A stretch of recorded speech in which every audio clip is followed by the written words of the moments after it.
season. How about a guy who didn't get to play much running back for the first 2 years he was running back for Ohio State? He had this guy named Archie Griffin playing ahead of him. While he was winning 2 Heismans, people forgot about the fact that our speaker the next year ran for 1,000 yards, and he'd have done it the next year if he hadn't hurt his ankle in about the first or second game. He had 2,000 yards. He was a captain. He was an academic All-American. He was an All-Conference. This is a pretty distinguished guy. And now he's one of the voices on the best Buckeye coverage pre and post game. And to show you what kind of guy he was, when Earl Bruce's health started failing, he jumped right in, and he came to our club almost every week, or at least every week we needed him, changed his schedule, did what he had to fill in. The one thing he never mastered, though, he could never pound the podium like Earl could, making the microphone through, and he could never say, "You don't understand." Other than that, this is a great guy. I'm looking forward to hearing from him. It's great to see you again, Jeff. Come on, Jeff Logan.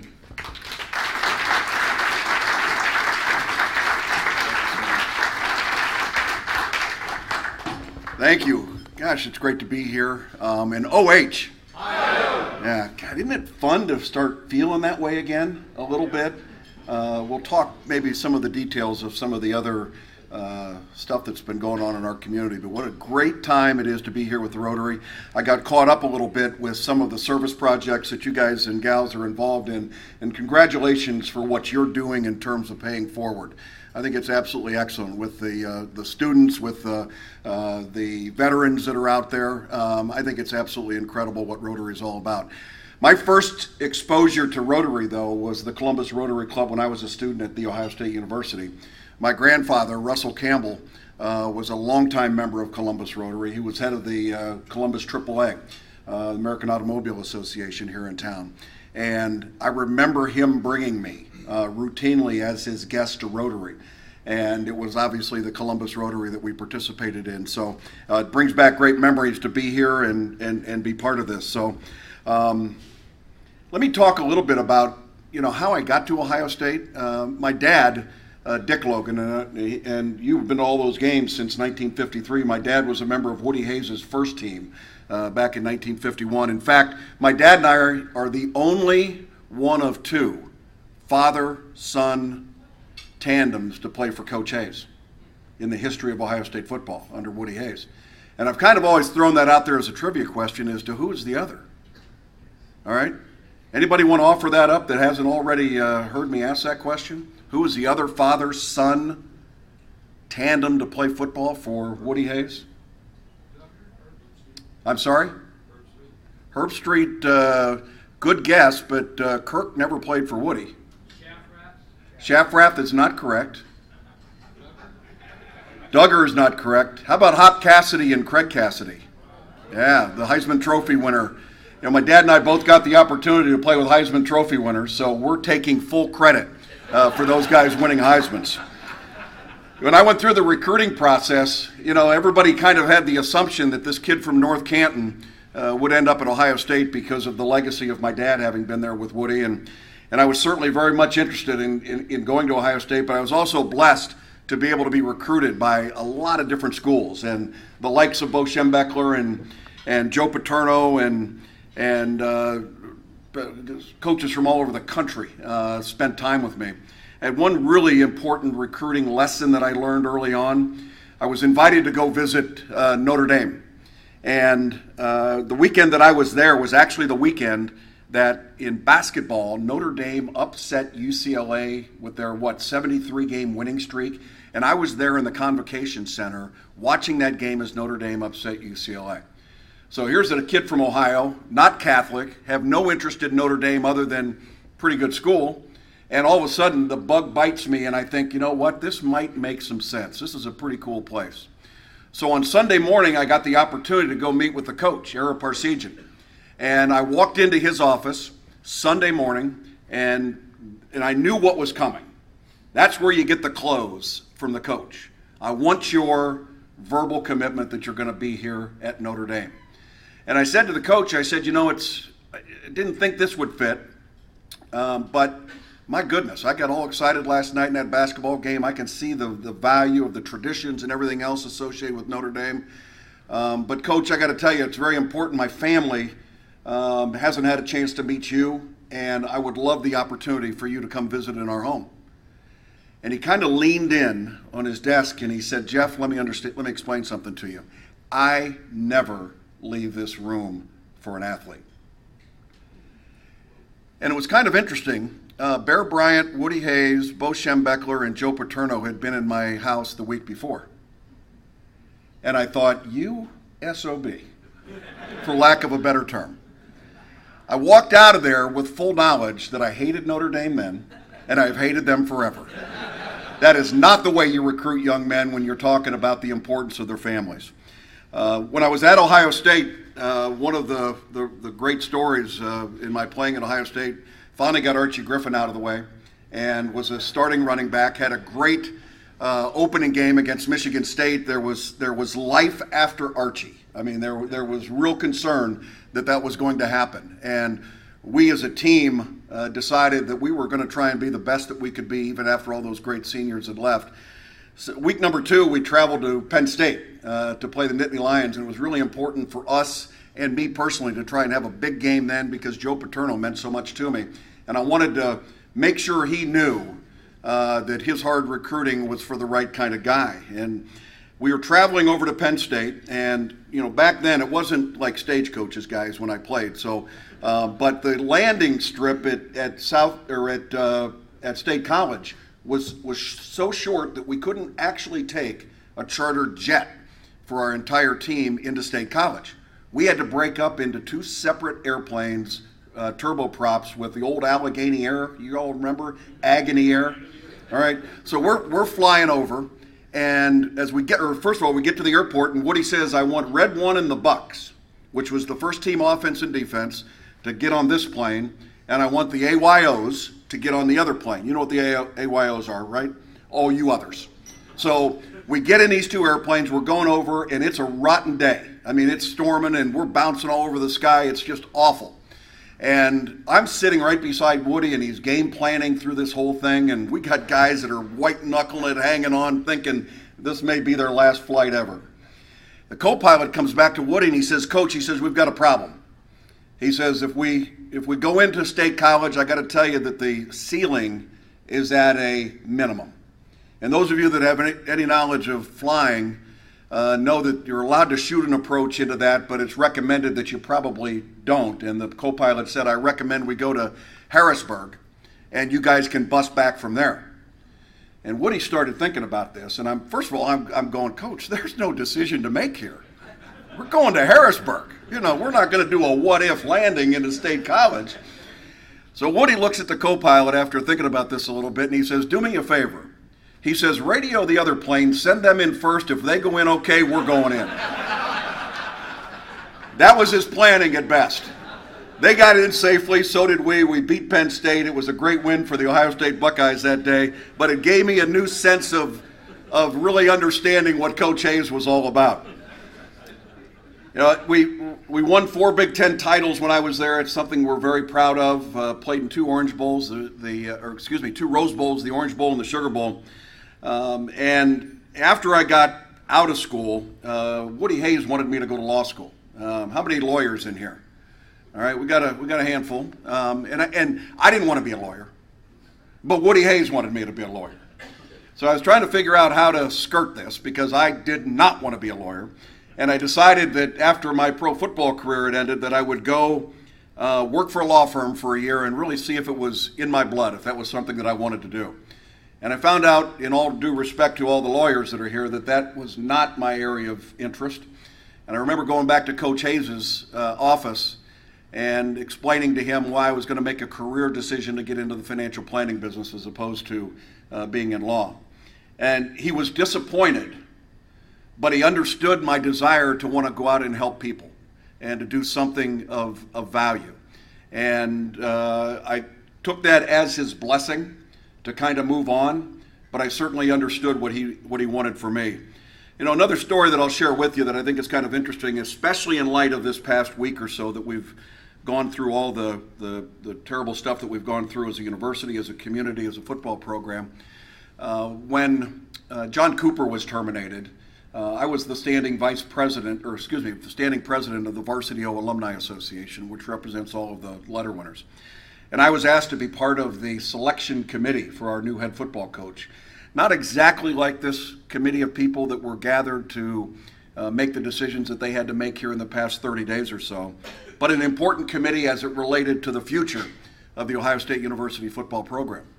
And I remember going through a variety of different interviews with candidates that were out there, and how important it was for us to try and make the right decision as to who was going to be the future football coach at Ohio State University.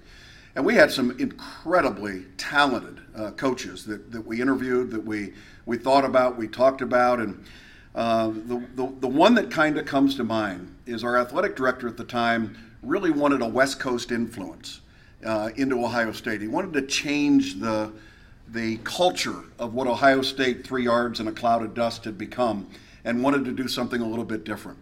And so he brought this coach in from the West Coast, and his name was Mike Bellotti. Y'all remember that name? He was the coach at Oregon at the time, if I'm not mistaken. And so we're interviewing him, and I asked a question. I said, during Coach Cooper's era at Ohio State, to say it lightly, we had a little bit of a difficulty beating the school up north. And that has a tendency to be a fairly important game for us Buckeyes.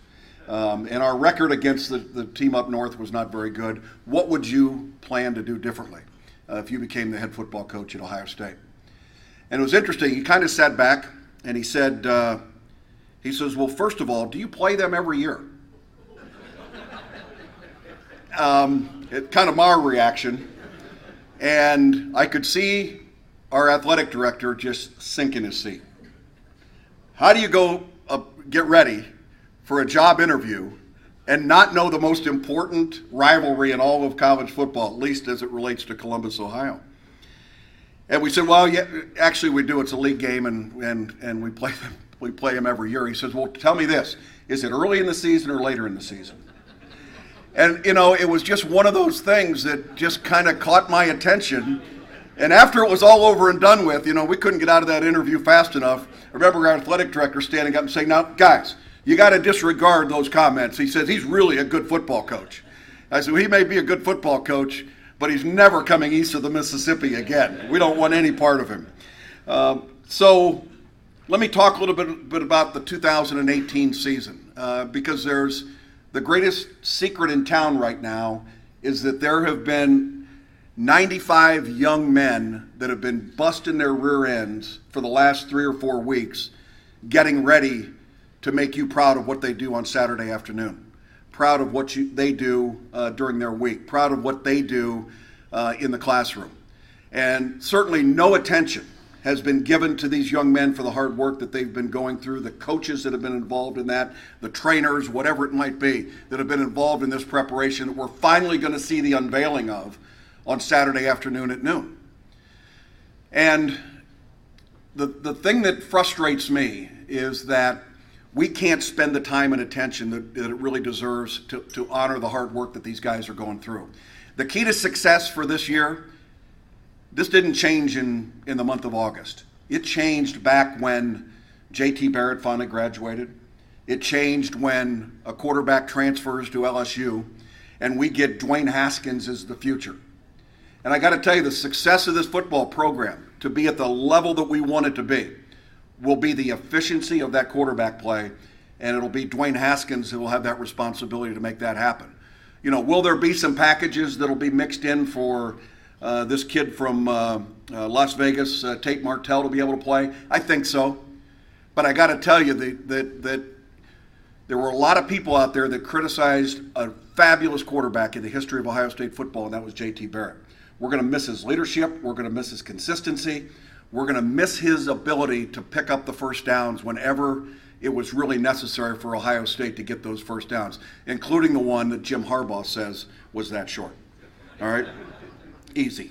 So that will be the key to success. What you're going to see, though, with Ryan Day as the offensive coordinator, and forget about the fact that he was named head coach. The fact that he was offensive coordinator and finally getting more of a pro-style quarterback is you're going to see a whole lot different offense than we saw before. No more of the zone read on every play. No more of that where the quarterback's going to run the ball 16, 20 times a game. And what that means is the tailbacks, Dobbins and Weber, are going to get a lot of carries from that running back position.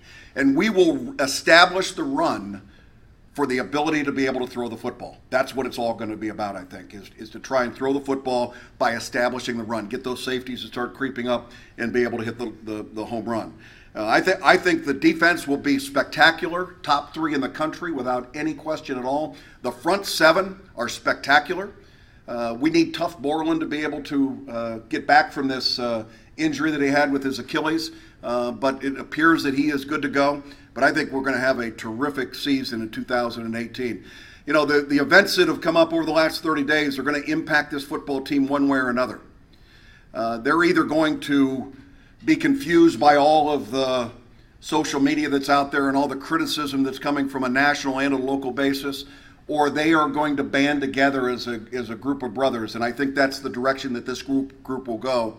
And they will come out with the sole purpose of trying to prove to everybody else that this brand is really good and really good at what they do. I'll make one comment, then I'll take some Q&A from you, and anything is fair game. Don't worry about that.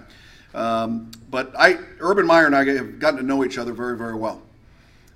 He's a golf buddy of mine. We've traveled together to play in golf tournaments together.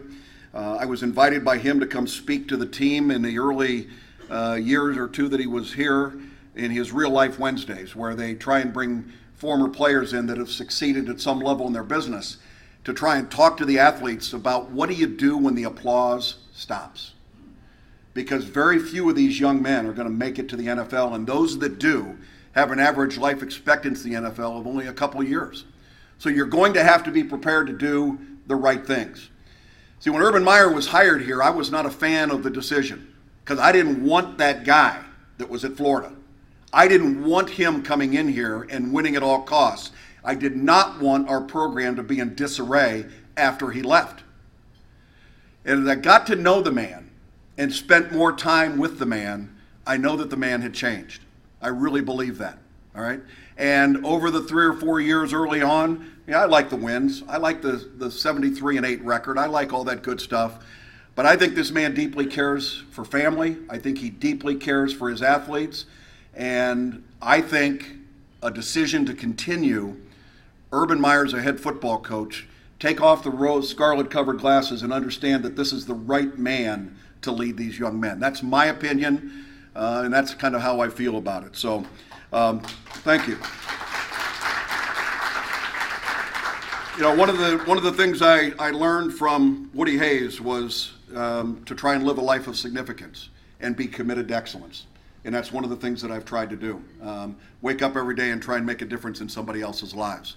Do we have time for a question or two? We do. First of all, we want to thank you. You're very welcome. Secondly, for all Rotarians, in due respect to our speaker saying any and all questions are okay, would like to remind you of the 4-way test. First, is it the truth? Second, is it fair to all concerned? Third, will it build goodwill and better friendships? And fourth, will it be beneficial to all concerned? Maybe let's talk about football, but not necessarily last week. I decided to wear OSU suit today so that I was ready for a press conference. I look just like President Drake and Coach Urban and Gene Smith, athletic director. I got a lot of comments about my big O today, which is our quarterback club that Pat Smith and Bill Kakos are in, John Mariotti and others that he mentioned. No one commented on my really large rotary pin, but the black O pin really stood out. Jeff, I'm going to point out hands that come up, and you take the question. That's fine. You repeat the question. Let's go. Questions? No, that didn't mean no questions. There we go. Okay, Fred Hadley. Can you talk about how the cover is bare on the O-line or how we've reloaded there? Question is about the O-line and the cupboard being bare.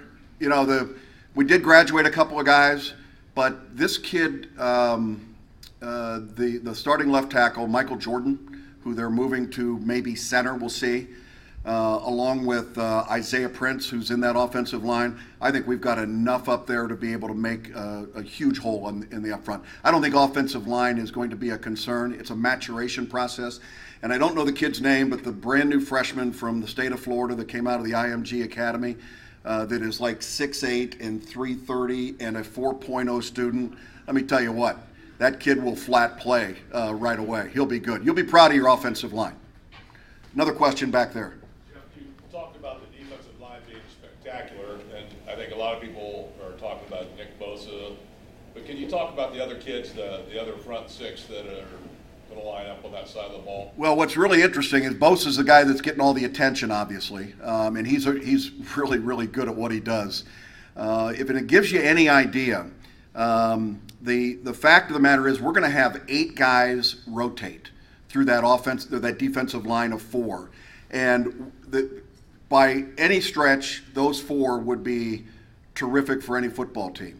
But when you can keep the fresh legs of those 8 because of the rotations that they do, it's going to be a long afternoon for anybody on the other side. I mean, it really is. So they call them the rush men, and they do that for a reason because these guys get down to 3-point stance, put their ears back, and they just let it rip. So I think you'll be really proud of every one of those kids, and it goes about 8 deep. All right? Yes, sir. Do you think our West Virginia transfer will have any role this year? You know, I just got some more news on that. This is a quarterback, a West Virginia transfer. And to be perfectly honest with you, I find it very intriguing that this kid would leave at the time that he was leaving West Virginia. He played 9 games last year for them, obviously was not part of their future. And I think this was a dream of his, to be able to be at the Ohio State University, run out of that tunnel, make things happen. Where this kid will make an impact is not on Saturdays when we see him on the field, but Ohio State needs to have players that'll play a role position, and that's to be the scout team quarterback and give an experienced look to the defense. He will make our defense better because of what he does Monday through Friday. And whether or not he has a future here as a quarterback, who knows? But that's all part of the process of being a championship football team. Great question. Yes, sir. Jeff, first of all, I want to comment. You should comment on your passing record as a running back for Woody Hayes. How many passes and how many you completed? 1 for 1. All right. Okay. Now, supposedly Tate Martell's passing has improved. Do you have any thoughts about that? Tate Martell is a project, all right? An incredibly talented young man with a great motor, great upside, but he's got a long way to go. He has improved dramatically since he's been here. One of the things that he's done is kept his mouth shut, which is the very most difficult thing that he's had to learn to do, and to become part of the team. He's always been the leader. He's always been the guy. And when you walk into a room of 95 and you're like number 93, that's kind of hard to fit into. But he survived it, and I think he has a great future. He is throwing the ball a little bit better. So it's a project, though, still in work. One more? Anybody? Yes. Okay. Do you believe that college football players should get an additional stipend to be paid? All right. Question is, should college football players receive an additional stipend because of all the revenue that they're generating for the school? And the answer to that is they're already receiving a stipend right now. And that stipend is far greater than anything any other student athlete ever came close to. And it's going to all athletes. It's going to all 1,000 student athletes at Ohio State University, not just the football program. The bigger picture of that, should players get paid? The answer is there's got to be some level of revenue sharing in some way, shape, or form. And I value I understand the value of an education. And a lot of people feel that should be enough. But I got to tell you, student athletes, we joke about the fact that we didn't have $5 to go to the movies. You know, we didn't have any money around, and it forced a lot of people. It forced a lot of people to have to go out there and do things that they didn't want to do. A teammate and I were just joking last week about having to go across the street on High Street and give plasma, a couple times a month or whatever you're allowed to do. Well, not because we were such great donors or we felt good about the American Red Cross. We didn't have any jingles. We had no money. It's what we had to do. So something has to happen. Here's the problem. There's 130 football teams in Division I, all right, the largest division. Of those 130, there's only about 12 that are profitable in their athletic department in the first place. How in the world are they going to come up with enough money? Because you can't just play football. You can't just pay basketball. You got to pay everybody, and it's got to be equal. Because you can't pay a starter or the star quarterback more than the gal on the rowing team. It has to go across the board. And that's the biggest challenge I think we have for the future. Great question. You go ahead. Tell us about the football helmets for the college kids now. How much has it changed, Jeff? And are we really getting there to try to stop these head injuries? Yeah, and it's a violent game, number one, at all levels. And the ability to protect people and, is I think more in the training and the coaching, and I think we've come a long way in terms of head up in tackling instead of head down. So I think that helps a lot. The technology in the helmets is as good as it's ever going to be. I joke with people, you want to eliminate head injuries in college football or pro football, take the helmets off. Nobody will hit with their head anymore if they're not wearing a helmet, right? This becomes a weapon as far as you're concerned. I remember the days, those of you that played high school or college football, you remember the days where you looked at your helmet after the game, saw how many colors of the other team's paint you had on your helmet? That was a badge of courage. We had no idea what we were doing to ourselves. It's a scary proposition, and I hope we get a solution to it. But I think it comes in coaching, and maybe there'll be some additions to technology. But they're making the game as safe as they can, and without wearing flags around them. So it's a tough deal. Yes, sir. We're getting killed in the national media. What do you think? I'm hoping for something else to happen outside of Columbus, Ohio. The news cycle is so minute these days that we got to have somebody else do something and get the attention off of us. And I think the biggest cure for that is going to be Saturday, playing a game and getting behind these young men and getting into the football season. And I will tell you this, that if Urban Meyer is guilty of anything, and he is absolutely guilty of this, it is his blind loyalty to his mentor, Earl Bruce. Any other employee, if you've read the 23-page report, any other employee in your stead that had gone through all of the things that he had done, you probably terminate them a year or two ago. But it was that blind loyalty to Earl Bruce. And I know that is one thing that he's probably, when he says he's sorry, that's what he's sorry for, is that part. And I don't want to get into the issues of domestic abuse or anything else. That'll be determined by the court of law. And I think what's important is we're all sensitive to those issues and make sure that we understand that it's a major problem in our area and do everything we can to help domestic abuse victims anytime, any chance we have an opportunity to do so.